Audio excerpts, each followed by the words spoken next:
दे गई है यहाँ खाई खट्टा वट्टा कुछ नहीं क्या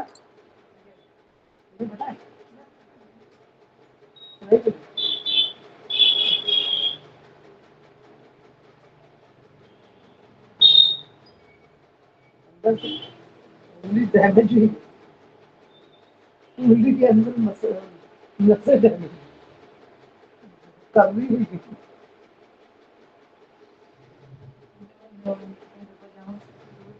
हम कह रहे हैं हम करेंगे दूसरा काम ये कलर बहुत अच्छा है ये बढ़िया है सब जो कपड़ा अच्छे लग रहे हैं इनको बाहर जाने भी कहीं सकते घर में नहीं करेंगे आप इसे दूसरी चीज से बदलते हैं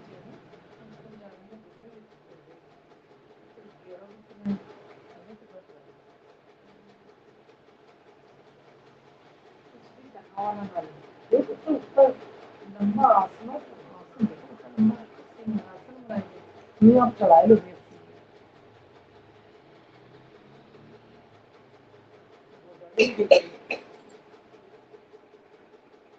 जो कल पुलाव मंगा देंगे हमारे हम तो थोड़ी क्या कलर कर लेना अब ये सारे ले लेना सारे मुझसे बात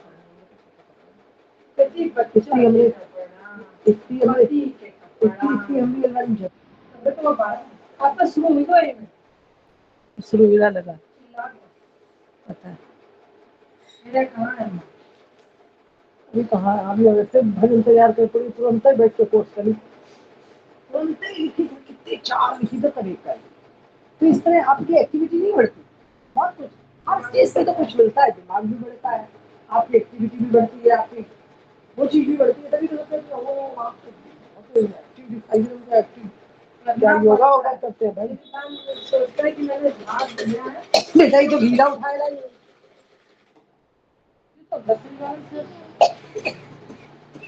देखो स्टेप मध्ये नहीं करते हैं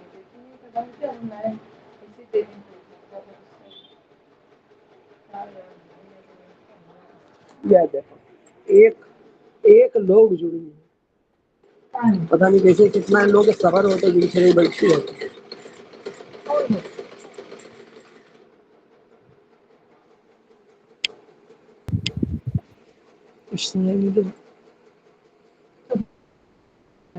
सुनाई नहीं दे रहा है एकदम दोबारा दोबारा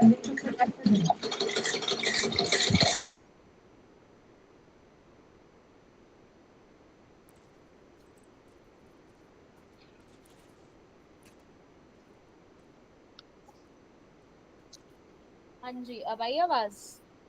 आवाज आई? ठीक है, एक सेकेंड। तो आशा मैम हेलो नहीं कैसी हेलो हैं? मेरा नाम हाँ बढ़िया है। तबीयत गुड खराब इवनिंग थी? मैम। Good evening. हाँ, तबीयत खराब थी हेलो आपकी? हाँ हेलो। हाँ जी, हाँ जी, आवाज आ रही है आपकी? अभी अब हल्की सी आ रही है। अच्छा, मेरी आवाज कम आ रही है? यस अब आई? हेलो, अब आई आवाज? हल्की सी आ रही है, ज्यादा नहीं आ रही। देखिए अब फर्क पड़ा? नो में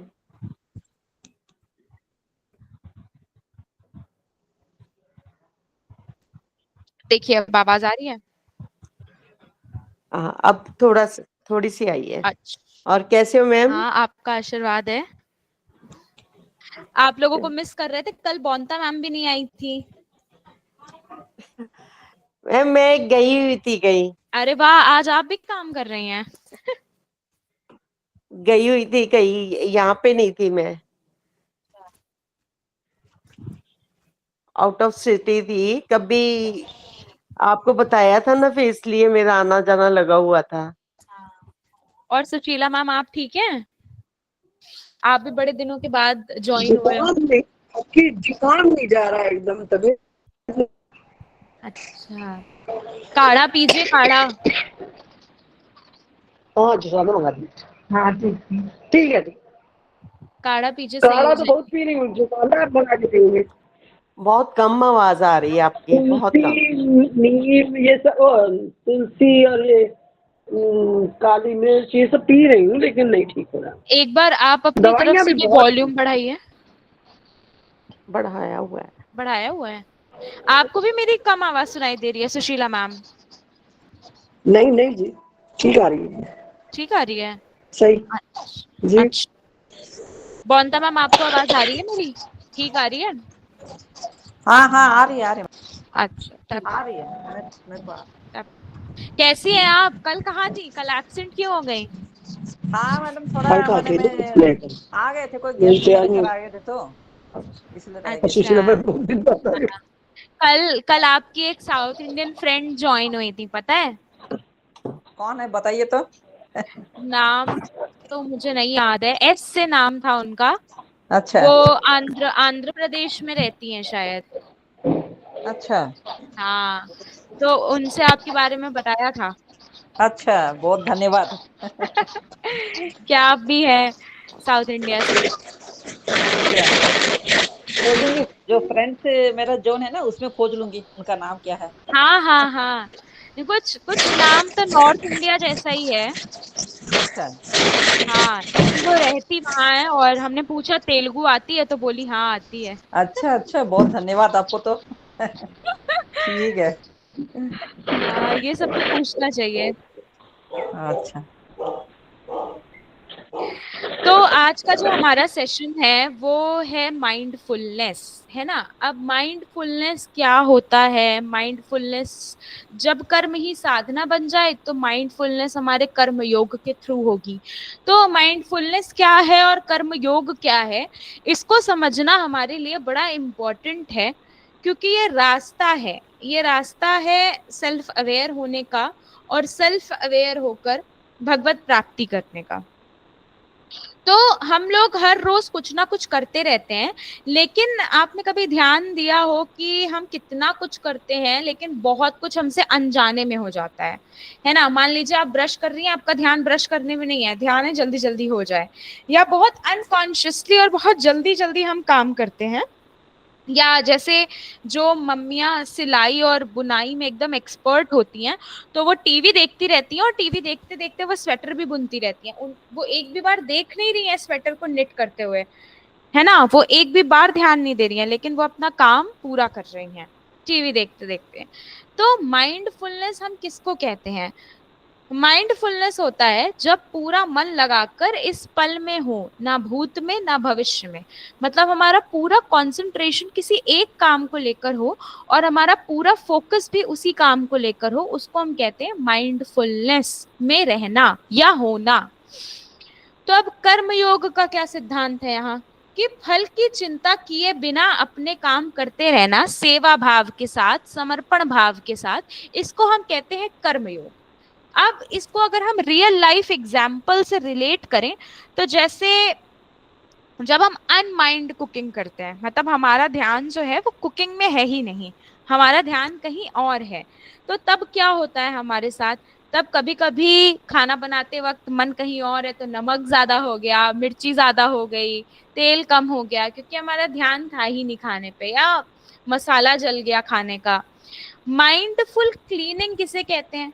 ऐसे समझिए जैसे मान लीजिए आप पोछा लगा रहे हैं घर में, या पोछा नहीं तो डस्टिंग कर रहे हैं, और आप अपने पूरे मन से वो काम करें, पूरे मन से डस्टिंग करें, तो आपको खुद फील होगा कि हाँ आज मैंने बड़ा मन से ये काम किया है, और देखो कितना परिवर्तित लग रहा है, कितना साफ लग रहा है। बार बार आप अपने घर में वही बात रिपीट करेंगे कि हाँ देखो मैंने कितने अच्छे से किया, कितने अच्छे से किया।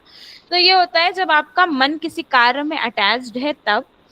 बशर्ते जब आपका मन किसी कार्य में अटैच्ड नहीं है, तो आपसे गड़बड़ी होने के चांसेस ज्यादा हो जाते हैं। तो माइंडफुल हो रहने का मतलब है कि किसी भी काम को, जैसे खाना बनाना है, तो हर चीज को प्रेम से छूना, हर स्टेप पर ध्यान देना कि अरे ये इतना हुआ और अच्छे से करें। झाड़ू पोछा को इस भावना से करना कि हमारे घर का शुद्धिकरण हो रहा है। वरना झाड़ू पोछा मोस्टली लोग ऐसे काम के तौर पर कि डेली रूटीन है उस तौर पे करते हैं। लेकिन जब आप अपनी ये इमोशन अटैच कर लोगे कि आपके घर का शुद्धिकरण हो रहा है, तो आप खुद देखोगे अलग एनर्जी फ्लो होगा।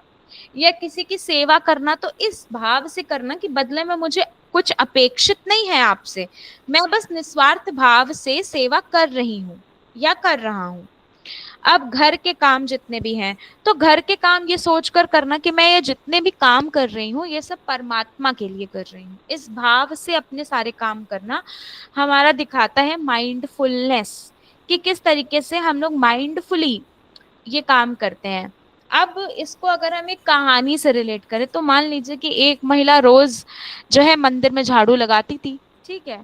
तो उससे किसी ने, मतलब कोई उसकी तारीफ नहीं करता था, लेकिन फिर किसी ने पूछा कि तुम इतनी श्रद्धा से झाड़ू लगाती हो, इसका कारण क्या है, क्यों लगाती हो?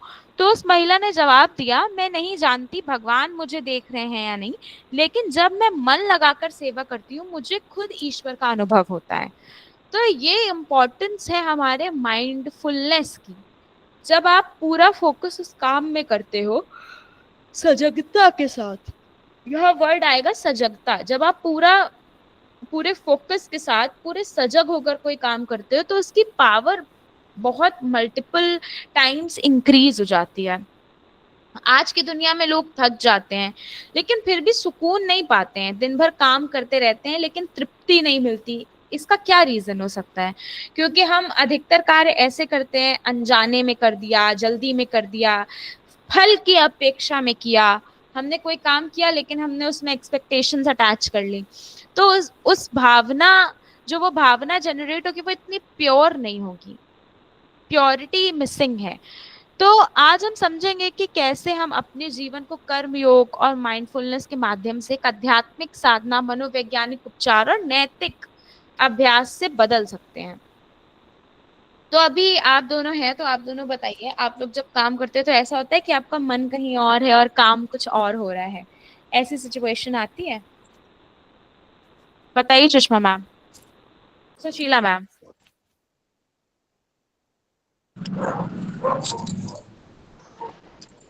ऐसा होता है आपके साथ कैसा? कि मतलब आप खाना बना रही हैं लेकिन आपका मन कहीं और है, आप मन से वृंदावन में हैं? नहीं नहीं, पूरा मन से ही बनाते हैं, क्योंकि अच्छा, आपका उसमें गुरु पूरा का ध्यान रहता है। नाम लेते रहते हैं, उतना चाहिए। नहीं मतलब आप अच्छा। थोड़ा सा, गुरु ने नामदान दिया है तो आप उसको लेते रहो, जब याद आ जाए तो तुरंत शुरू करो। और सही रास्ते में बात तो है। चलो बराबर। हाँ, रास्ते में चलो तो बराबर, क्योंकि आपको अपनी हैबिट में डालना है उसे। सही बात है। और वैसे भी मैं जो खाना वाना बनाती हूँ, गलत हो जाए वो अलग बात है, कोशिश करती हूँ, मुझे नई नई चीजें बनाने का बड़ा शौक है। अच्छा, क्या अभी क्या भी बनाते हैं आप? यूट्यूब पे देखना, हर चीज उसी से देख देख के बनाना ही बहुत अच्छा लगता है। तो ऐसा होता है, जैसे आप कहाँ रहते हो? मैं ये यूपी में, लखीमपुर जिले में। अच्छा, लखीमपुर से हैं आप? हाँ जी, लेकिन मेरा मायका लखनऊ है। पड़ोसी हैं आप तो। आपके? हाँ, मैं लखनऊ से हूँ। हाँ, मैं लखनऊ, मेरा मायका है, मेरी बहन, मेरी सारे भाई, सब कुछ लखनऊ में है, बस मैं ही यही हूँ बलिया, लखीमपुर। हाँ, तो कभी आपने ऐसा ट्राई किया कि आप उड़ीसा की कोई डिश बनाओ, या मुंबई की कोई डिश बनाओ, या तमिल की कोई डिश बनाओ, ऐसा? तो ये तो अब तो सभी बनता है, चाहे आप कुछ भी ले लीजिए, अब तो पूरा भारत में सभी चीज खाई जाती है, चाइनीज से लेके सब कुछ। जैसे असम की एक वो होता है ब्रेकफास्ट में, जैसे वो लोग इडली खाते हैं है, पोइता डोसा भात। है, ये सब ज्यादा ज्यादा इडली चीजें होती डोसा हैं। तो बहुत कॉमन हो गया है। जैसे कॉमन हो हाँ, गया। असम में लोग खाते हैं पोइता भात ब्रेकफास्ट में। ये सब मैम, ये सब बना के हस्बैंड लोग कतई नहीं खाएंगे, आदमी तो कतई छुएंगे नहीं, तो जो वो खाते हैं वही पर्टिकुलर चीज बनानी पड़ती है। सही बात। आप मीठे मीठे में थोड़ा ट्रायल मार सकते हैं, वो भी अगर किसी ने नहीं खाया तो भैया मैं ही खा लूं। या अच्छी बनी है तो सबको खिलाओ, खूब तारीफ बटोरो। बोनता मैम, आप क्या बनाती हैं? हाँ मैं तो वही जैसे आम नाश्ते की में बहुत इडली। सारी आम की अभी भी डिशेस बनी हुई रखी हैं फ्रिज में। हम लोग का तो वही बनता है, इडली डोसा। और एक हाँ पॉपुलर है बहुत लेमन राइस। हाँ, लेमन राइस तो बहुत पॉपुलर है। तो वो जो लेमन राइस है वो लेमन का भी बनता है, टैमरिंड का भी बनता है, माने इमली देकर भी बनता है, और अरे आम वाह, देकर भी, आम आम का कद्दूकस करके उसका भी बनता है। मैंगो राइस भी बनता है। हाँ, टोटली क्या है ना, थोड़ा खट्टा रहना है उसमें। हाँ, तो कच्चे कच्चा आम को घिसते होंगे ना। कद्दूकस, हाँ कद्दूकस करके बनता है। ये तो बड़ा टेस्टी है, फिर तो आके खाना पड़ेगा। हाँ, सब तो टेस्टी है, सबका खाना टेस्टी है। मेरे को माने नॉर्थ का साउथ का सबका माने टेस्टी ही लगता है, खाना तो टेस्टी ही और होता है और क्या। उड़ीसा, और उड़ीसा की कौन सी डिश आपकी फेवरेट है? उड़ीसा में एक डिश है, माने अच्छा हेल्दी डिश है वाला, वो है आपका माने डालमा बोला जाता है उसको। अच्छा। डालमा जैसा साउथ में सांबर बनता है, सब माने वेजिटेबल्स को डाल के, तो उसमें थोड़ा सा खट्टा डालते हैं, लेकिन ओडिशा का जो है खट्टा नहीं डालते हैं, जस्ट माने दाल और बाकी सब वेजिटेबल्स अरे वाह। डाल के, वो माने हेल्दी है, हेल्दी फूड होता है वाला। यहाँ तक कि हाँ, पेशेंट को भी दिया जाता है वाला फूड। अच्छा, दालमा। डालमा बोला जाता है उसको। दाल। आशा मैम, आप क्या बनाती हैं इंटरेस्टिंग? आज इसी पे चर्चा हो जाए। यहाँ तो ज्यादा पंजाबी खाना बनता है मैम। हाँ, पंजाबी में पंजाब ऐसी कौन सी चीज है जो नॉर्थ, मतलब हम लोगों को इतना पता नहीं है लेकिन एकदम ट्रेडिशनली बनती है? यहाँ मक्की की रोटी सरसों का साग। ये तो सबको पता है, ये तो ये सब बहुत सुना हुआ है, सुना कुछ हुआ नाम कुछ है वाला। ऐसा जो कम लोगों को पता हो। माइंड में नहीं आ रहा वैसे। या तो माँ बनते हैं, यहाँ शाही पनीर बनते हैं, ऐसे सब चीजें। माँ क्या? तो कढ़ी चावल बनते हैं। कढ़ी चावल तो अपने इधर भी बनता है, यूपी में। हाँ, अच्छे। यहाँ हाँ, पे, हाँ यहाँ पे तो बस ऐसे ही, ऐसा कुछ नहीं है, सब कुछ बनता है पंजाब में भी। मतलब नहीं मेन तो मैंने पंजाब साथ में कोई लस्सी भी, रोटी, जब मक्की की रोटी सरसों का साग होता है ना, तो साथ में लस्सी। अच्छा साथ आप लोगों में का ही। मक्खन बहुत फेमस है। मक्खन उसके ऊपर बटर सारे होता है, खानों के वाइट साथ वाला। मक्खन होना चाहिए। हाँ, बिल्कुल बिल्कुल वाइट वाला बटर होता है वहां पे। कोई नहीं भी नहीं, किसी घर आपको, में जाओ खा के, मतलब थाली देख के ही नहीं खुश कोई हो भी जाओ। गेस्ट लोग आने से भी वही बनता है। कोई भी गेस्ट लोग आएंगे, स्पेशल तो क्या है, वही है मक्के का रोटी साग। स्पेशल तो ऐसा कुछ खास नहीं है, सारा कुछ ही चलता है यहाँ पे पंजाब में, जो मर्जी मतलब चलता है सारा कुछ। तो जोत मैम, आप क्या बनाती हैं बताइए?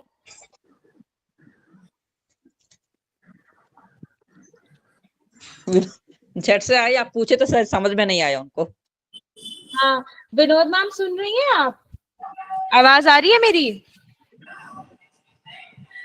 शायद उन्होंने कनेक्ट नहीं किया है अभी। अच्छा ये बताइए आशा मैम, आपने लिखा, आपको लिखने के लिए कहा था।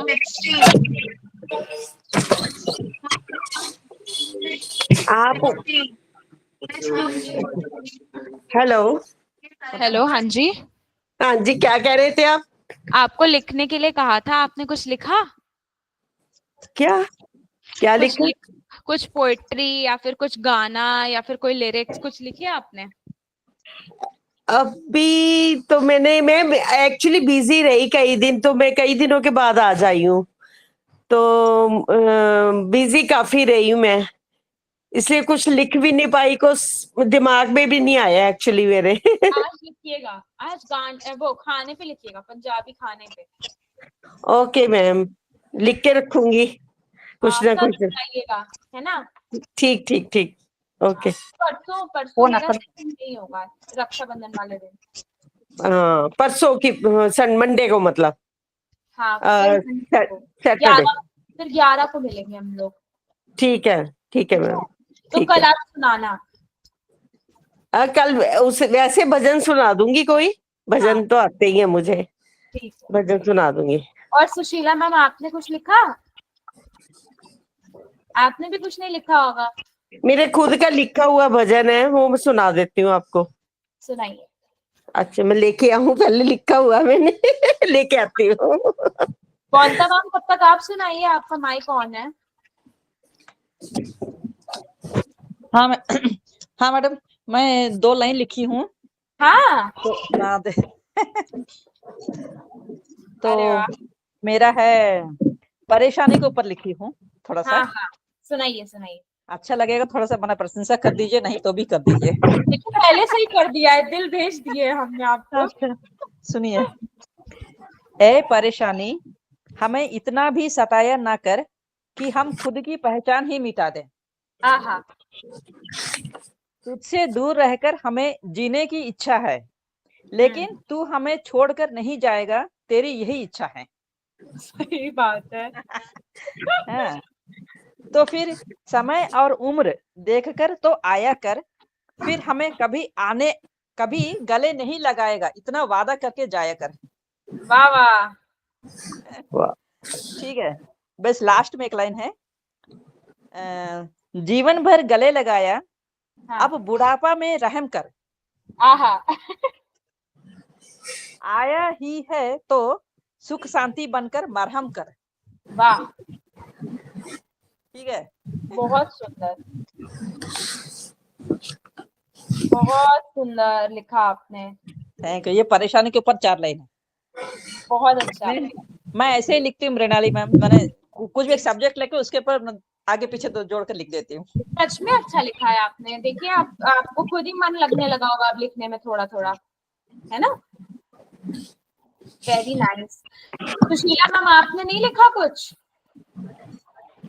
मैम मैंने कभी लिखा ही नहीं, मुझे तो पढ़ने में मजा आता है बस। कौनसा मैम ने भी नहीं लिखा था, देखिए अब लिखती हैं वो। अब आप भी लिखो, 2 लाइन लिखो, लेकिन लिखो। क्यों? दूसरे जो लिखते हैं उसी में डूबी रहती हूँ। रसिक हैं आप, रसिक। हाँ, अरे वाह जी। आशा मैम, सुनाइए आप अपना भजन। ठीक है। सतगुरु सतगुरु तूने बुलाया, राम शरणम। मैं आई राम शरणम। हो सतगुरु तूने बुलाया, राम शरणम। मैं आई राम शरणम। ओ राम शरणम, ओ राम शरणम, ओ राम शरणम। सतगुरु तूने बुलाया, राम शरणम। मैं आई राम शरणम। गुरुदेव देना मुझको सहारा, छूट न जाए दामन तुम्हारा।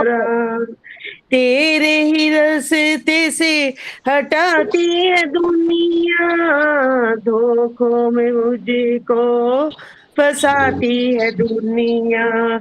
मैं आई राम शरणम। सतगुरु तूने बुलाया, राम शरणम। Thank you sir. मैं है आगे और भी, पर औरों को भी टाइम देना ना आपने। बहुत अच्छा सुनाया। ये खुद ही बनाया मैंने। बहुत अच्छा। आज हम लोग 3 ही जन हैं। आज तो 3 ही लोग हैं, आप सुना सकते हैं। सुना लूं? मृणाली जी पर बोलने का मौका नहीं देंगे आप। सुनाती। अरे आप थोड़ा कम बोल लेंगे आज। हाँ। सुनाइए।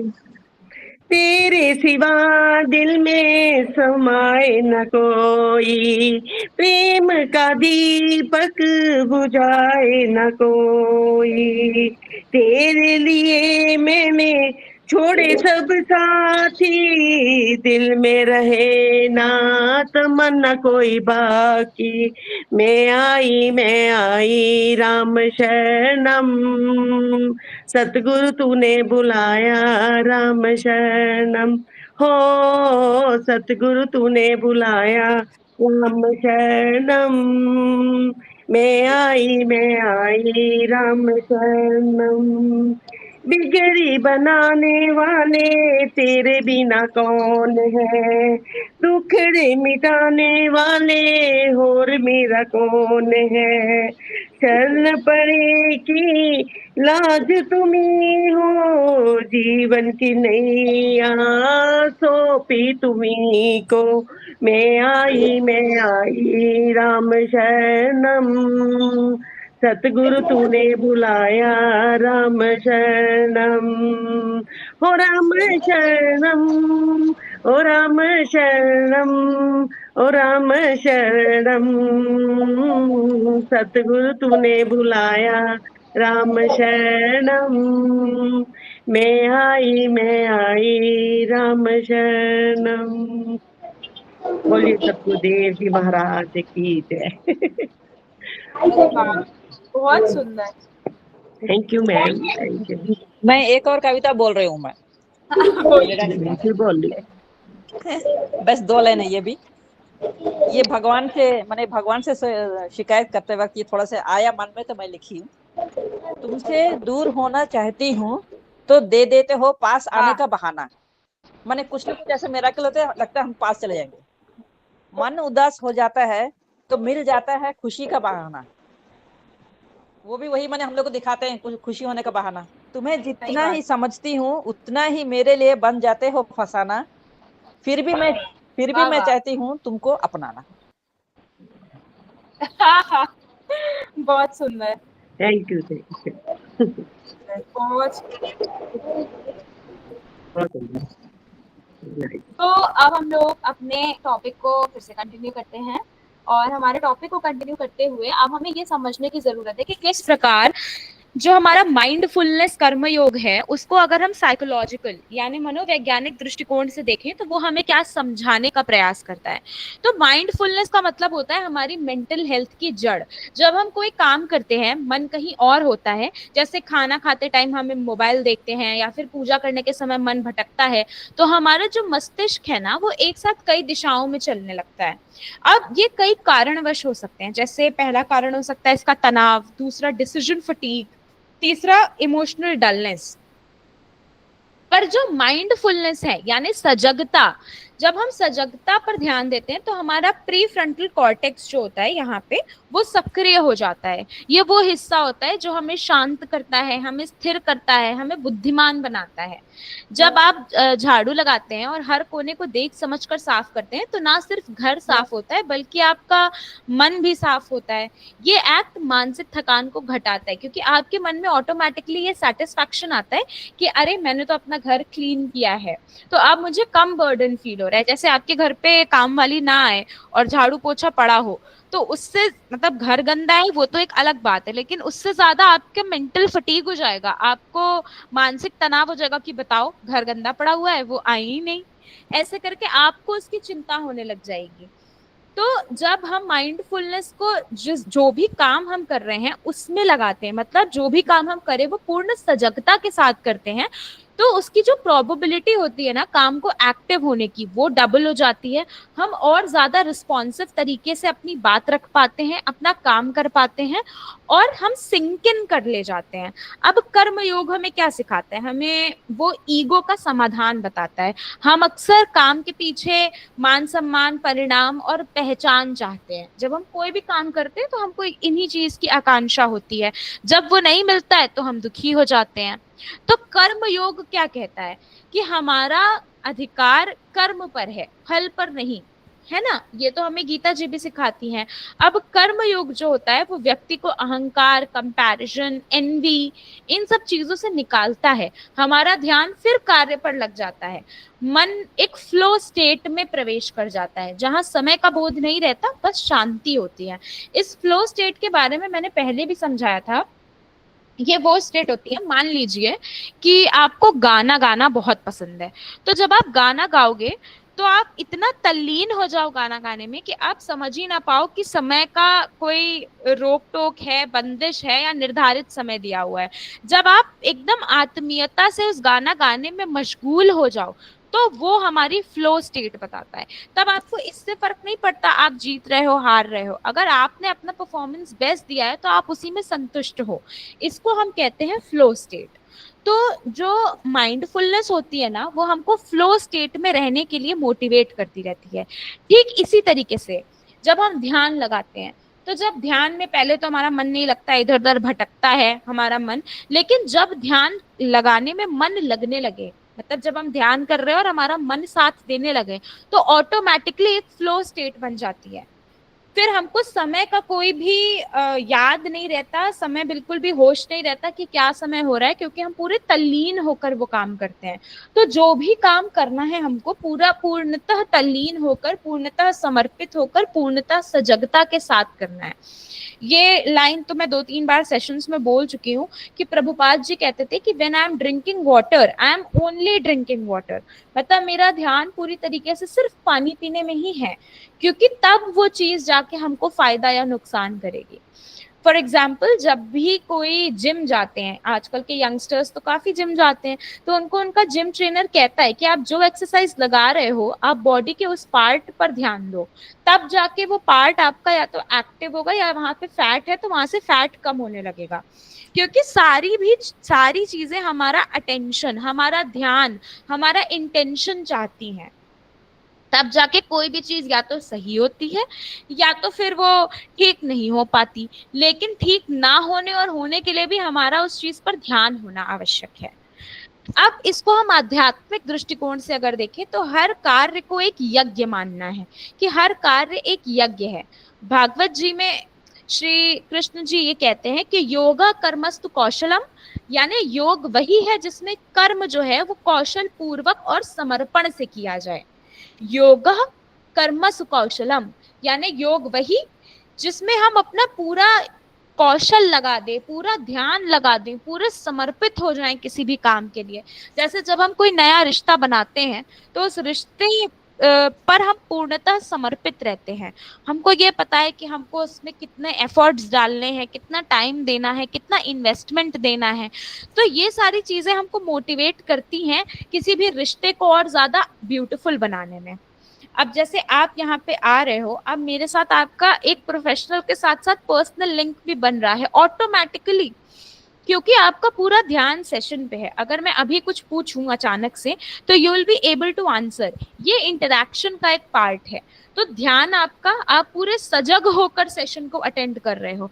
सजगता के साथ ही जब हम कोई भी कार्य करें वो हमारी माइंडफुल स्टेट या फिर फ्लो स्टेट क्रिएट कर देता है। जैसे जब हम खाना बनाते हैं, बर्तन धोते हैं, बुजुर्गों की सेवा करते हैं और उससे भगवान को समर्पित भाव से करते हैं, तो वो कर्म नहीं, वो हमारा कर्म योग बन जाता है। ठीक है, तो अब हमने समझा कि माइंडफुलनेस कर्म से हमें कर्म योग कैसे बनाना है, क्योंकि हमारा उद्देश्य और इस सेशन का उद्देश्य आपको भगवत मार्ग की तरफ प्रेरित करना है। तो किसी भी कर्म को हम कर्म योग कैसे बनाएंगे, बताइए आशा मैम, क्या बताया मैंने अभी?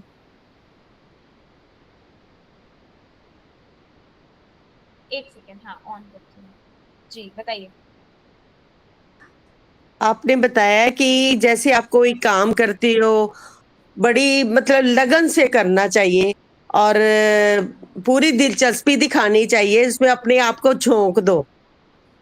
ठीक ठीक है, आप ये दोनों में से किसी को कुछ ऐड करना है इस पे? ये कि अपने तन मन धन जो भी है वो सब उस पे लगा दो, ताकि वो पूरी तरह समर्पित उनको कर दो कि ये हम आपके लिए कर रहे हैं। और कोई यही भी काम हमारा कर्म योग कब बनता है? जब हम दिल से करते, लगन से करते हैं, जब हम अपना वो काम भगवान को समर्पित करके करते हैं। ठीक है, जैसे मान लीजिए आपको अपना हाउस क्लीन चाहिए, ठीक है, आपने काम वाली को बोला कि मेरा पूरा घर साफ करो। इस भाव से उसको बोलिए कि क्या पता कब हरि दर्शन देने मेरे घर आ जाए, है ना। या जिस भाव से आप खाना बना रहे हो तो वो भी आपका भगवत प्राप्ति के लिए ही वो काम होना चाहिए।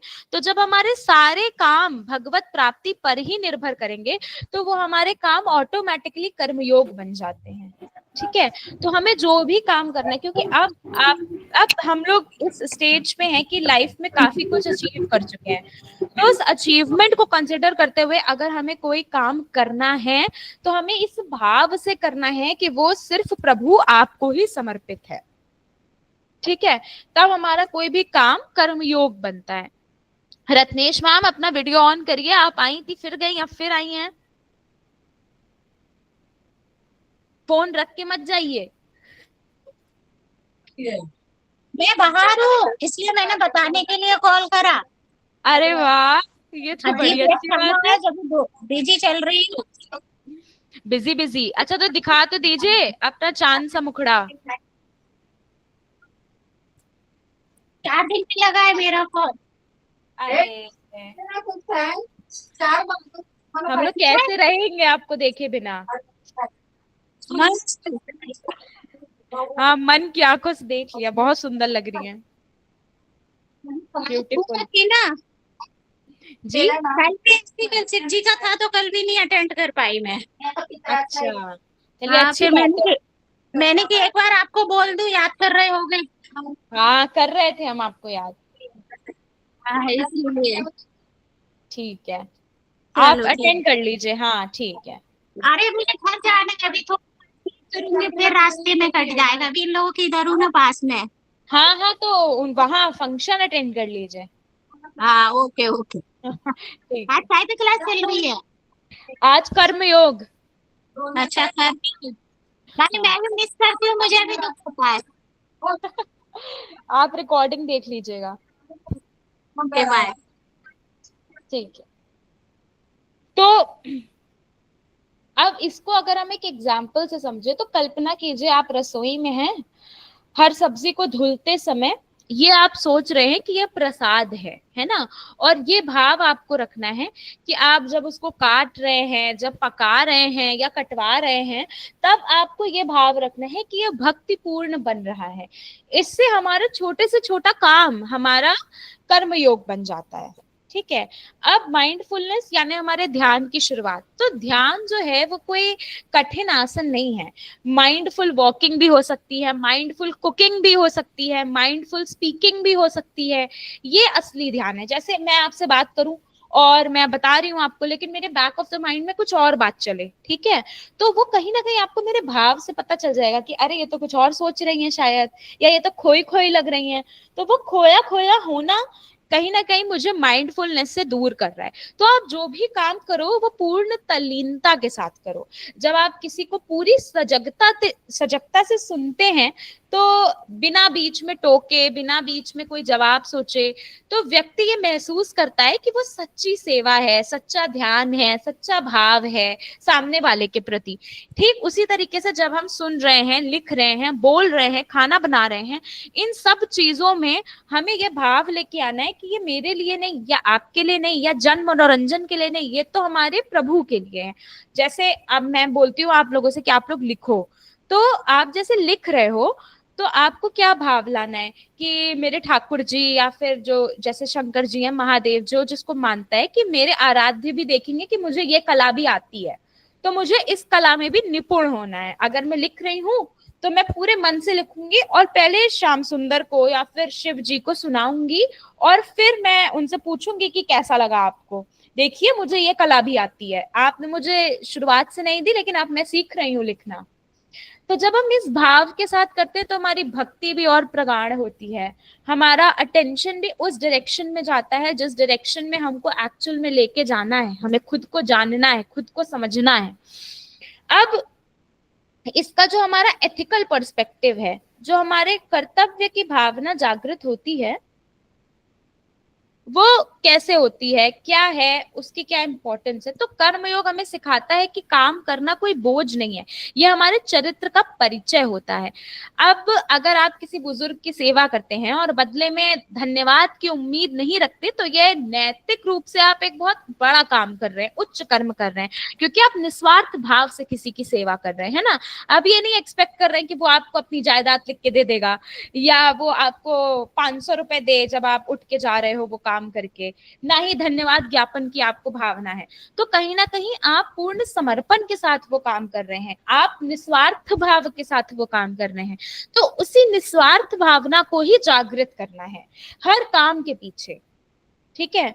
जब हम उसको जागृत कर लेंगे तो हम नैतिक रूप से भी अच्छे और शांत हो जाएंगे। जैसे हम लोगों ने अभी मनोवैज्ञानिक समझा, आध्यात्मिक समझा, अब ये था हमारा नैतिक परिप्रेक्ष्य। किसी का नुकसान ना करें, खुद को दोषी ना बनाए हर बात के लिए, और अंतःकरण हमारा शांत रहे। अंततः हमें क्या चाहिए, अंतःकरण की शुद्धि और हमारा अंतःकरण शांत हो। तो इसके लिए जितने भी प्रयत्न है वो सब भागवत दर्शन के लिए ही तो कर रहे हैं हम। तो उनकी प्राप्ति अगर हम हर बार ये विचार लाके करें कि हाँ, अगर मैंने आज येलो कलर पहना है, तो क्या ये येलो कलर सामने हमारे इष्ट देव को अच्छा लगेगा, या चलो उनके फेवरेट कलर को ही पहन लेती हूँ, या आज मैं तैयार हुई हूँ तो उनके लिए हुई हूँ। जब ये भाव हर काम में, हर छोटे से छोटा काम और बड़े से बड़े काम में आ जाए, तो वो आपको ऑटोमेटिकली एक डायरेक्शन दे देगा आंतरिक रूप से जागरूक होने के लिए, क्योंकि अब सारी रिस्पॉन्सिबिलिटीज से आप लोग ऊपर उठ चुके हैं। अब आपका पूरा फोकस है खुद पर और ईश्वर पर। तो ये छोटे छोटे प्रैक्टिस हैं जो हम कर सकते हैं डेली लाइफ में, है ना। अब ड्यूटी विदाउट धर्म, ये क्या है? बहुत से लोग सेवा करते हैं लेकिन फिर कहते हैं मैंने इतना किया फिर भी किसी ने सराहा नहीं, ठीक है, या मैं तो इतना करती हूँ फिर भी कोई मुझे कंसिडर नहीं करता, मैंने तो इनके लिए इतना किया फिर भी ये मुझे बात सुनाते हैं। तो कर्मयोग क्या कहता है यहाँ पे? Do your duty detach from dharma, मतलब आपका जो काम है वो आपका धर्म है। यानी आपको कोई काम इस तरीके से नहीं करना है कि आपको अपेक्षा है कि सामने वाला आपको सराहे। वो सराहे ना सराहे वो उसके टेक है, उसका कॉज है, लेकिन आपको अपना काम इस तरीके से करना है कि आप अपनी ड्यूटी अपने धर्म के अनुसार अटैच होकर कर रहे हैं, ठीक है। Do your duty with reference to dharma. आपको अपने, जैसे मान लीजिए कि एक माँ है, माता का क्या धर्म होता है? अपने शिशु की रक्षा करना, उसको परेशानियों से बचाना, उसको सही मार्गदर्शन देना। अब आप ये बोलो कि ये तो मेरी कोई बात ही नहीं सुनते हैं, ये तो मेरी कोई बात ही नहीं मानते हैं, मैं इनको कहाँ तक ठीक करती रहूं, मैं ठीक नहीं कर पाऊंगी। तो ये आप इस उम्मीद से कर रहे हैं कि सामने वाला आपकी बात सुने। अब वो सुने ना सुने ये उसका कॉज है, लेकिन आपको तो उसको करेक्ट करना ही है ना। तो आप अपनी ड्यूटी को अपने धर्म के साथ अलाइन करिए। जब आप उसके साथ अलाइन कर लेंगे तब आप ये अनुभव करने लगेंगे कि आप अपना काम तो निस्वार्थ भाव से कर रहे हैं, आपको किसी चीज की अपेक्षा नहीं है सामने वाले से। तब आप खुद में पूर्ण अनुभव करेंगे। जैसे अभी स्टार्टिंग इंट्रोडक्शन मैंने क्या दिया था कि हम लोग अधिकांश काम करते हैं लेकिन फिर भी तृप्ति नहीं होती है। अब वो तृप्ति ना होने का सबसे प्राइम उदाहरण यही है कि हमको हमारे कामों को अक्नॉलेज नहीं किया जाता है। जब हमारा काम अक्नॉलेज नहीं होता है तो हमको बड़ा बुरा लगता है। तो इससे क्या होगा? जब हम काम सेवा भाव से करेंगे और कोई पुरस्कार नहीं चाहेंगे तब हम सच्चे कर्मयोगी बन जाएंगे। संतुष्टि हमारे भीतर से आती है, संतुष्टि बाहरी एक्शन से नहीं आती है। कोई आपको संतुष्ट नहीं कर सकता, आप स्वयं को ही संतुष्ट कर सकते हैं, है ना। इस बात को हमें समझना पड़ेगा कि कोई और हमें संतुष्ट करने के लिए चाहे कितने भी प्रयास कर ले, अगर मेरा मन नहीं कह रहा है कि हाँ मैं संतुष्ट हूं, मैं संतुष्ट हो ही नहीं सकती। जैसे आपकी इच्छा है कि वो आपको शिकंजी दे, अब आप प्यासी थी, अब आपकी आंतरिक इच्छा थी कि आपको शिकंजी मिले। आप सामने वाले को बोला कि मुझे बहुत प्यास लग रही है, अब सामने वाले ने आपको ठंडा पानी लाके दे दिया। तो अब आप बोले कि नहीं मैं तो पानी से संतुष्ट नहीं हूं, मुझे तो शिकंजी चाहिए थी। तो अंततः उसने आपका काम किया, आपको प्यास लग रही थी तो पानी प्रोवाइड किया, लेकिन शिकंजी ना होना ये आपकी इच्छा थी। आप संतुष्ट किससे होते? शिकंजी से। लेकिन अगर सामने वाले ने आपके लिए एफर्ट करके आपकी प्यास को बुझा दिया तो आपको वहीं पे संतुष्ट हो जाना चाहिए कि हाँ मुझे प्यास लग रही थी, इन्होंने मुझे ठंडा पानी दे दिया। ये एग्जाम्पल हमें बताता है कि किस तरीके से हम अपनी इच्छाओं को स्वयं ही संतुष्ट कर सकते हैं। सारे ब्लॉक्स हम अपने दिमाग में खुद बनाते हैं और जब सामने वाला उस पर खड़ा नहीं उतरता तब हम बड़े असंतुष्ट हो जाते हैं कि अरे इसने ऐसे नहीं किया, इसने ऐसे क्यों किया। अगर आप सामने वाले को बोल दोगे कि भाई मुझे प्यास तो लग रही है लेकिन मुझे शिकंजी पीनी है, तो वो शायद आपको लाके दे दे। अब शिकंजी उसने लाके दे दी, फिर आप कह रहे हैं नहीं इसमें तो नमक बहुत ज्यादा है, तब भी आप संतुष्ट नहीं हैं। तो मतलब संतुष्टि आंतरिक होती है, वो आपके भीतर से होती है। बाहर का कोई इंसान आपको संतुष्ट नहीं कर सकता। आप कमियां हर अच्छे काम में निकाल लोगे और हर बुरे काम से आप संतुष्ट भी हो जाओगे। अच्छा, अब ये बताइए दिन में ऐसा कौन सा काम है जो आप मशीन की तरह कर लेते हैं, एकदम जल्दी जल्दी? बताइए, हैंड रेस करिए और बताइए एकदम जल्दी जल्दी कौन सा काम कर लेते हैं आप लोग? जी आशा, आप बताइए। मैं बहुत फास्ट कपड़े धोती हूँ, हाँ, सच में। और खाना बहुत फास्ट से बनाती हूँ। अच्छा, यस। कुलविंदर मैम, आप क्या काम सबसे जल्दी जल्दी कर लेती हैं? सुशीला मैम, आप बताइए, आप क्या काम सबसे जल्दी जल्दी कर लेती हैं?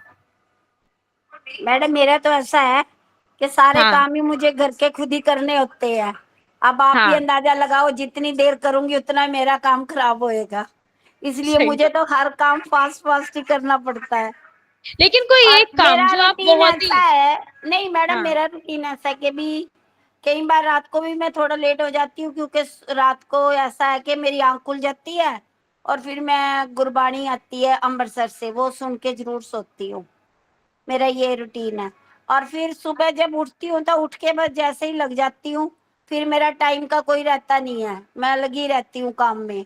और यह है कि खाना मैं, हाँ, अगर मेरे को बनाना है ना तो फिर जल्दी जल्दी बना लेती हूँ, 1 घंटे के अंदर अंदर मैं खाना तैयार कर लेती हूँ अपना, फास्ट फास्ट काट भी लेती हूँ। हाँ, काट भी लेती हूँ, बना भी लेती हूँ। और जिसने अगर किसी ने कुछ कह दिया कि मेरे को ये खाना है तो ठीक है, वो भी बन जाएगा। ऐसा नहीं है, मेरे को कुकिंग का शौक है, इसलिए मैं खाना बहुत जल्दी बना लेती हूँ। हमें तो खाना बनाने में बहुत टाइम लगता है, पता है, हम नहा बहुत जल्दी लेते हैं। नाना तो वो तो मैडम मेरा ही है इजी। हाँ हाँ, सही में हमें खाना बनाने में लगता है टाइम, इतनी जल्दी नहीं बना पाते हैं। नहीं, मेरा ऐसा है कि मैं पहले सब कुछ रेडी कर लेती हूँ, तभी किचन में जाती हूँ। यानी कि अगर सब्जी बनानी है ना तो पहले सारा रेडी कर लिया, आटा गूंद लिया, मसाला बना लिया, रेडी कर लिया, यानी कि सब कुछ, बस फिर किचन में गए और फिर फटाफट काम खत्म। अरे उसके वाह, बाद फिर कोई वो नहीं है। मतलब कुकिंग का शौक हो ना, फिर जल्दी जल्दी हो जाता है। और फिर मैं सारा ध्यान कुकिंग पे लगाती हूँ, एक्स्ट्रा कोई काम नहीं करना साथ में। बस यही है कि हाँ, पाठ लगा लिया और कुकिंग का काम चलता रहा मेरा। हाँ मेरा ऐसा नहीं है कि भी मैं इधर उधर किसी के साथ गप्पे मारनी है या कुछ है, नहीं। अगर खाना बना रही हूँ ना तो उस टाइम मैंने साथ में गुरबानी का पाठ लगा लेना और खाना बनाते रहना, अरे ये वाह, मेरा असूल है। ये तो बहुत बहुत मैं अच्छा ऐसे लगा ही आपसे करती हूँ बात करके। ज्यादातर, हाँ, ज्यादातर ऐसे ही करती आज, हूँ, और मैं नहीं कुछ भी। अच्छा अच्छा, मैम हमारे घर में भी ऐसे ही है कि कुछ ना कुछ धार्मिक प्रोग्राम लगा लेना किचन में और काम करते ना, मैं भी मेरी बहू भी, हम दोनों ऐसे ही करती हैं। अरे वाह, मेरे तो घर में कोई है नहीं मेरे सिवा काम करने वाला। ये भजन हाँ, ऐसे धीरे धीरे सबके आते हैं। जब जब बच्चे बड़े होते जब तभी तभी सारे ऐसे ही। सुशीला मैम, आप मैम जब बताइए, भजन आप क्या कर लेती? मैं कह रही हूँ जब भजन लगा लो तो काम बहुत जल्दी जल्दी होता है और एनर्जी फुल रहती है और मन हाँ, मन भी ये बहुत होता खुश है, रहता है। हम मन तो भी बहुत फोन भी खुश कर रहता है। लेते हैं। कभी कभी तो मन करेगा, इतने अच्छे होते हैं भजन, मन करेगा डांस कर लूं थोड़ा। कर लिया सही करिए। बात है, ऐसे ही कर होता लेती है। हूँ। हर जगह हमारे बाबा गुरु जी की तस्वीर लगी है, बस उन्हीं को देख के गाती रहती हूँ। अच्छा, कौन है आपके गुरुजी? राधा स्वामी। अच्छा, बहुत सारे लोग राधा स्वामी जी को मानते हैं यहाँ पे। हाँ जी। और बोनता मैम, आप क्या काम सबसे जल्दी कर लेती हैं? मेरे को मैम नाश्ता बनाना बहुत अच्छा लगता है और वही हाँ, मैं जल्दी करती हूँ, वही जल्दी करती हूँ। अच्छा, कोई सोता नहीं है जल्दी कि जल्दी से लेटे और सो गए? वो मेरे तो मैं मैडम भी आजकल छोड़ दो, हमारी उम्र में दवाइयां ही सुलाती हैं, हमसे नहीं सोया जाता। सही नहीं बता मैम, डबल, रही मेरे हूँ। को मैम ये सही मेरे बात को है। क्या मोबाइल होता है ना, जब अच्छा नींद आता है, अच्छे से हाँ नींद आता है तब मैं जल्दी सोती हूँ। हाँ, अच्छे से मैंने दिन में नहीं सोऊंगी तो रात में 10 बजते बजते नींद आ जाता है, तब सो जाती हूँ अच्छे से। मैं भी अगर 10 मोबाइल बजे के करीब सो जाऊं, नींद आए तो आए, नहीं तो उसके बाद नहीं आती, फिर मैं सो जाती हूँ। अगर 10 हाँ बजे नींद आने लग जाए ना, फिर मेरे को कोई भी आए मेरे आगे बैठ, हाँ मैंने तो सोना ही है बस। नहीं तो हाँ, नहीं सोई तो रह गई बस, फिर जागती रहती सारी रात। हाँ ये बात तो है कि एक बार नींद चली जाए फिर नहीं आती। हाँ, आप लोग फिर नहीं पैरों में आती। ऑयल लगा के नहीं सोते हैं? पैरों में सोते नहीं। तलवे में ऑयल लगा के सोया करिए। हाँ ओके। मैम सब जानते तो सब है, लेकिन भूल जाता है इंसान। नहीं तो अपने बेड के पास में रख लीजिए ना एक बॉटल छोटी सी। मेरे को तो ऐसे होता है कि जब नींद आती है फिर मुझे कुछ नहीं नजर आता, फिर मेरे को सोना है बस। वही मैं भी वही, मेरा भी वही है मेरे को नींद आएगा तो फिर तेल लगाना क्या नहीं लगाना, मेरे को नींद आ ही सही जाएगा। बात है, वो पास में पड़ा होगा तब भी नहीं लगाना। मेरा हाँ, भी यही लेकिन हाल है। नींद नहीं आएगा, टूट गया बोलने से, और मैं तेल लगाऊं कि जो भी करूं, मेरे को नींद आएगा ही नहीं। फिर आएगा अपने से नहीं, वो थोड़ा सी वही जप बात करती है। हूँ, मैं एक फिर बात हनुमान कहूँ, करके। अगर नींद नहीं आ रही है तो थोड़ा सा योगा कर लो, बड़े अच्छे से नींद आती है। हाँ, हाँ, मैं मेरा थोड़ा बहुत हनुमान अच्छा चालीसा पढ़ लेती हूँ। मेरा तो ये है कि जब नींद ना आए तो मेरा जाप शुरू हो जाता है, फिर जाप हाँ, जपते हाँ, जपते फिर नींद आती है मुझे। ये बिल्कुल बढ़िया है, ये बिल्कुल बढ़िया है। हाँ, मेरा भी ये वही है। चीज। हाँ थोड़ा हनुमान मैं- चालीसा कुछ पढ़ लेती हूँ, पढ़ते पढ़ते फिर हाँ कभी कभी गलती होता है, फिर नींद टूट जाता है, अरे मैं गलती पढ़ ली, हाँ फिर हाँ। से पढ़ेंगे, फिर आएगा, फिर नींद आता है। अभी कभी पता क्या होता है कि जैसे ना थोड़ा ध्यान चला जाता है, कई कई बार ना हाँ, और बातों पे चला जाता है ध्यान, तो मैं कहती हाय हाय इतना टाइम खराब कर दिया मैंने, तो ये जाप क्यों ना कर लेती, ये बात हाँ, आती मन में उसे। वही मेरे होता से है भी। ये। हाँ, मैंने टाइम अपना खराब कर दिया, वेस्ट कर दिया, मेरे को प्रभु ने टाइम दिया था, मैंने वो वेस्ट कर दिया, मेरे मन में ये ऐसे ख्याल आते हैं मुझे। तो अब आज का जो हमारा सेशन है, उससे हम सजग होने का तरीका एक बार दोबारा रिवाइज कर लेते हैं, छोटे छोटे स्टेप्स में, कि हमें कैसे क्या करना है। जैसे हम जब खाना बना रहे हैं तो हर सामग्री को प्रेम से छूना, मंत्रों के साथ पकाना। जैसे मैडम गुरबानी चला लेती हैं या कुछ भी चला लेती हैं, जो आप कीर्तन चला रहे हो, आप शब्द गीत चला रहे हो, कुछ भी चला रहे हो, तो आपको उसी भाव के साथ करना है। जब आप झाड़ू पोछा कर रहे हो या करवा रहे हो, तो इस भाव से करवाना है कि हाँ, यहाँ पर शुद्धि हो रही बस है, चला लो, मेरे घर का शुद्धिकरण हो रहा है। चला दिया फिर आपने। जब आप पानी, जैसे मान लीजिए पानी भरना है, तो ध्यान देकर के पानी ओवरफ्लो ना हो जाए, क्योंकि हम लोग उनको मानते हैं ना कि वो जल देवता है ना। तो मतलब जब हम हर चीज को देवी या देवता से कोरिलेट कर लेते हैं, तो हमें उसकी इंपॉर्टेंस पता चलती है। तो हमें उसको, उस पर थोड़ा सा ध्यान दे देना है सजगता के साथ, कि ओवरफ्लो ना हो, वेस्ट ना हो ये सारी चीजें। जब हमें सेवा करनी है तो बिना किसी स्वार्थ के, बिना किसी प्रशंसा के, आपको वो अपने निष्काम भाव के साथ में सेवा अर्पित करनी है। और जब आपका काम में ध्यान लगे, तो आप मतलब कंसिडर करिए कि आप फोन या फिर अन्य किसी व्यर्थ की, प्रपंच की कोई बात ना सोचें, ना ही अपना समय नष्ट करें, ना ही अपने कुछ थॉट्स लेके आए जो आपको गलत डायरेक्शन में ओवरफ्लो करें। तो अब आपको कैसे करना है, आपको अपने मन को ये समझाना है, मन को में ये रिपीट करना है कि मैं जो भी करूंगी उसे भगवान को समर्पित करने के भाव से ही करूंगी, फल की चिंता नहीं करूंगी, हर कर्म मेरी साधना है। ठीक है, आपको कुछ नहीं होगा, आपको हर काम करने से पहले यही सोचना है कि हर कर्म मेरी साधना है। जब आप ये मल्टीपल टाइम्स इसका चिंतन और मनन करने लगेंगे कि हर कर्म मेरी साधना है, हर कर्म मेरी साधना है, तो ऑटोमेटिकली आप में स्पिरिचुअल फ्लो बन ही जाएगा। और जब मन और कर्म एक साथ हो जाते हैं, तब जीवन खुद ही पूजा बन जाता है ना। तब आप कुछ भी कर रहे हो, आप सो रहे हो तो इसलिए कि अरे मैं अभी सो जाती हूँ, फिर सुबह उठ के मुझे श्याम सुंदर की या फिर अपने गुरुदेव की पूजा करनी है, उनकी आराधना करनी है, उनका नाम जप करना है, उनके लिए मुझे समय निकालना है। यही कर्म द्वारा सजगता है। इसी को हमने माइंडफुलनेस के साथ कर्म योग कहा है, कि किस प्रकार हम दोनों चीजों को कोरिलेट करके अपने जीवन को और ज्यादा स्पिरिचुअल बना सकते हैं। अब आप लोगों के पास टाइम है, आप लोग डिस्कस कर लीजिए, या कुछ आपको पूछना हो तो पूछ लीजिए। माइक ऑन है।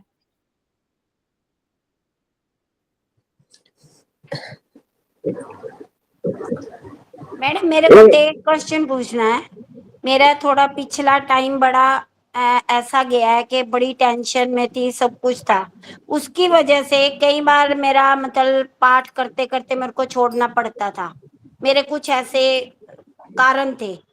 तो अब जैसे है ना, मैं पाठ पे बैठती हूँ तो मन थोड़ा भटकता है, पाठ नहीं होता मेरे से, बैठ के नहीं होता, सुन लेती हूँ, लगा भी लूंगी फोन में और सुनती भी रहूंगी, साथ में थोड़ा बहुत बोलती भी रहूंगी।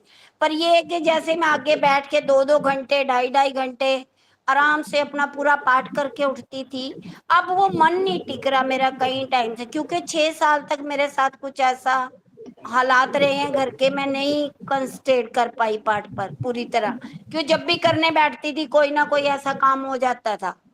मेरे घर में थोड़ी प्रॉब्लम थी, बेटी बीमार थी, तो उसकी वजह से मैं थोड़ा ऐसे डिस्टर्ब थी। तो अब मैं जब भी पाठ करने बैठती हूँ ना, या तो मेरे को रोना शुरू हो जाता है या मेरा मन नहीं टिकता। मैं इसीलिए बस फिर मैं फोन पे सुनती हूँ या फिर फोन पे लगा लेती हूँ। बैठ के नहीं हो रहा मेरे से। ये थोड़ा मेरे को आइडिया बताएंगे मैं क्या करूं जिससे मैं टिक के आराम से बैठ के पाठ कर सकूं। हाँ। मन बहुत मेरा विचलित होता है इस चीज के लिए भी मैं बैठ के पाठ नहीं कर पा रही हूँ। आप बात सही कह रही हैं। ऐसा अधिकांश कर लोगों के साथ होता है। जब कोई घटना घटित हो जाती है तो हम ऑटोमेटिकली डिटैच फील करने लगते हैं। देखिए, मोबाइल से सुनना एक सेकेंडरी ऑप्शन हो सकता है, लेकिन प्राइमरी नहीं। क्योंकि जब तक आप साधना नहीं करते, जब तक आप पूजन नहीं करते, जब तक आप अध्ययन नहीं करते, आप डायरेक्टली कनेक्ट नहीं हो पाते हैं। हाँ, इनडायरेक्टली यानी पैसिवली कनेक्ट करने का सबसे बढ़िया साधन मोबाइल में कीर्तन बजा लेना या पाठ बजा लेना, ऐसी सारी चीजें हैं। तो जैसे आपका ध्यान नहीं लग रहा है तो आप एक काम करिए, जैसे आप दिया जला लीजिए, ठीक है। मतलब दिया जल रहा है और आप अपना पाठ स्टार्ट करिए इस भावना के साथ कि जब तक ये दिया जलेगा तब तक मैं अपना पाठ करती रहूंगी, ठीक है। अगर मान लीजिए दिया जलाना आपको ठीक किसी कारणवश नहीं लग रहा है, तो आप एक काम करिए, ग्लास में पानी भरिए, उसको जहां पे भी आप बैठ के पाठ कर रही हैं वहां रख लीजिए। और आप ये सोचिए कि जब ये एक चैप्टर, पाठ में भी अलग अलग मतलब सब सेक्शंस होंगे, आपने डिसाइड किया होगा कि मुझे 5 पन्ने पढ़ने हैं या 11 पढ़ने हैं, जिस हिसाब से भी। तो आपने ये सोचना है कि मैं ये पूरा रीड कर रही हूँ या पाठ कर रही हूँ, इसकी जो वाइब्रेशंस हैं ये सब इस पानी में जा रही हैं, और मेरा पाठ पूरा होते ही मुझे ये पानी पीना है, ठीक है। तो आपके मन में ये फॉर्म बन जाएगा कि इस पाठ की सारी शक्ति इस जल में आ गई है, अब इस जल को तो मुझे ग्रहण करना ही करना है। तो उसी ग्रहण करने के बहाने ही सही, लेकिन आप वो पाठ भी पूरा करेंगी और फिर सोने पे सुहागा, आपको इसकी शक्ति जो है वाइब्रेशन वर्बल फॉर्म में मिल भी जाएगी, तो वो जल का सेवन भी हो जाएगा। मैं ऐसे ही करती हूँ घर पे, ऐसे ही करते हैं हम लोग। मेरे को मेरे ख्याल में 25 साल होंगे, इससे भी ज्यादा हो गए होंगे, ऐसे ही जल भर के रखना जोत के आगे। तो वो जो भी पाठ करती है, जो भी वाइब्रेशन उसमें मंत्रों की, ये जाप की या स्तुति की या चालीसा की, जो भी मैं करती हूँ उसमें सारी वाइब्रेशंस जाती हैं। तो बच्चों को भी बॉटल्स में डाल के देती हूँ, खुद भी हम अपने जग में डाल के रखते हैं, बॉटल्स में डाल के रखते हैं। सारा दिन हमारे वही चलता है जल। फिर अगले दिन फिर नया तैयार होता है। जब मैं मतलब पूजा वगैरह करती हूँ तो आगे रखती हूँ, एक चांदी के गिलास में रखा हुआ है जल, तो वो सबको डाल के बाद में दे देना बॉटल्स में, जग में डाल। अच्छा, हाँ, सबको जग में डाल के देना। बॉटल घर में है तो जग में बॉटल्स लेके जानी है, बच्चों ने स्कूल लेके जानी है, बेटे ने शॉप पे लेके जानी, तो बोतल में डाल देना, थोड़ा थोड़ा जल सबको डाल देना। ऐसे ही हम लोग ना 25-30 साल से ऐसे ही करते, क्योंकि मुझे भी काफी प्रॉब्लम्स रही हैं बहुत ज्यादा। मैं भी ऐसे ही करती थी मैडम, बट अब वही तो कह रही हूँ ना, थोड़ा बस ऐसा हो गया ना, अब कुछ भी नहीं होता है मेरे से, ऐसा हो जाता है तो कई बार। आप ना ऐसे करो, आप एक जैसे ना बंदा एक जिद्दी हो जाता है, मैंने आज ये काम नहीं करना, जो मर्जी हो जाए।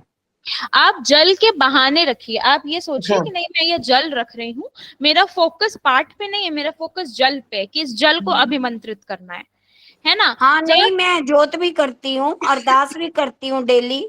ऐसा नहीं है, घर में जोत भी होती है, अरदास भी होती है, और अमृत भी रखा हुआ है, सारा कुछ है, बेटी को देती हूँ, आप भी लेती हूँ। बट वही बात है ना कि बैठ के पाठ करना पता नहीं क्या हो गया, एकदम ऐसा हो गया ना, टिक नहीं पाती हूँ मैं, एकदम मन उचाट हो जाता है। तो आप एक काम और कर सकती हैं। जैसे मान लीजिए जहां पे आप पाठ करती हैं वहां पे आप एक कपड़ा रखिए, ठीक है। उस कपड़े में एक गांठ बांधिए कि आज के पाठ की एक गांठ, ये तो पापा ठीक है? से पूछ फिर कल ठीक पाठ है। करिए, कल के पाठ की रात एक को गांठ। बात जब करेंगे, आप ठीक है? 7 दिन एक सेकंड, जब आप ठीक है 7 मैडम। दिन जब आप 7 दिन लगातार एक एक गांठ बांधोगे ना, तो आपको विजुअली दिखेगा कि देखो ये मैंने काम अपना पूरा किया है, और ये इस दुपट्टे में 8 गांठें लगी हुई हैं या 7 गांठें लगी हुई हैं। वो आपको ऑटोमेटिकली इंट्रिंसिक मोटिवेशन देगा। अभी शायद परसों का ही सेशन हमारा मोटिवेशन के ऊपर था। तो जब आपको वो मोटिवेशन मिलेगा ना, और वो मोटिवेशन आपको एक दिख रहा है किसी फॉर्म में, तो ऑटोमेटिकली आप वो काम करोगे। तो इसीलिए आपको ये करके देखना है कि आप जोत जला लीजिए, आप पानी रख लीजिए, अभिमंत्रित वो जल हो जाता है ना। तो वो अभिमंत्रित जल भी बहुत शुद्ध है। और साथ में आप एक दुपट्टे में ये गांठ वाला प्रैक्टिस स्टार्ट करिए, इससे रेगुलरिटी बन जाएगी। और जब आप 7 दिन लगातार वो चीज करोगे तो ऑटोमेटिकली आपकी आदत पड़ जाएगी। ठीक है। गांठे वाली बात, हाँ हाँ। गांठों वाली बात क्या बोली, मैंने सुना नहीं। वो मेरी बेटी आ गई थी पास में बात करने। जैसे आपको कोई आदत बनानी है, या मैडम का ये है कि वो पूरे नहीं कर पा रही हैं पाठ, या बीच में उठ उठ के जा रही हैं, तो आपको एक दुपट्टे में एक गांठ बना लेनी है 1 दिन की। 1 दिन का पाठ हो गया, फिर एक गांठ बनाई आपने कि ये आज के पाठ की मेरी गांठ बनी हुई है। फिर दूसरे दिन आपने दूसरी गांठ बनाई, तीसरे दिन आपने तीसरी गांठ बनाई। तो इससे क्या फायदा है, इससे हमको दिख रहा है ना विजुअली कि हाँ मैंने टास्क अपने कंप्लीट किए हैं, और हर टास्क की एक एक गांठ है। तो जब हमें कोई चीज कंप्लीट होती दिखाई देती है तो ऑटोमेटिकली हमको इंट्रिंसिक मोटिवेशन मिलता है उस काम को खत्म करके पूरा करने में।